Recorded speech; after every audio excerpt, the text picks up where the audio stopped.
Praise the lord. నేటి వాక్యం కీర్తనల గ్రంథము 115వ అధ్యాయము 13వ వచనం. పిన్నలనేమి పెద్దలనేమి తన యందు భయభక్తులు గలవారిని యెహోవా ఆశీర్వదించును. దేవుని ఆశీర్వాదం ఒక వ్యక్తికో, ఒక సమూహానికో, ఒక వయసున్న వారికో మాత్రమే పరిమితమైనది కాదు. దేవుడు సర్వమానవుల ఎడల తన కృపను విస్తరించి ఆశీర్వదించడానికి సదా ఇష్టపడే దేవుడిగా ఉన్నాడు.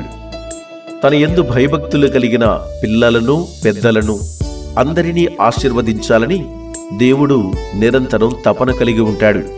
అయితే ఈనాడు అపవాది ప్రభావము చేత పట్టబడిన పిన్నలు, పెద్దలంతా దేవుని ద్వారా లభించే ఉన్నతమైన ఆశీర్వాదాలను తృణప్రాయంగా విసర్జిస్తున్నారు.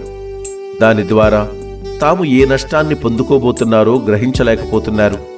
కనుక ఈ కడవరి దినాలలో వయస్సు తారతమ్యాలు, కులమత భేదాలు, జాతి ప్రాంత భావాలు లేకుండా అంతటను అందరును దేవుని ఎడల భయభక్తులు కలిగి ఆయన ఆశీర్వాదమునకు వారసులుగా ఉండినట్లు ఆయన కృప అందరికీ తోడయుండి నడిపించునుగాక.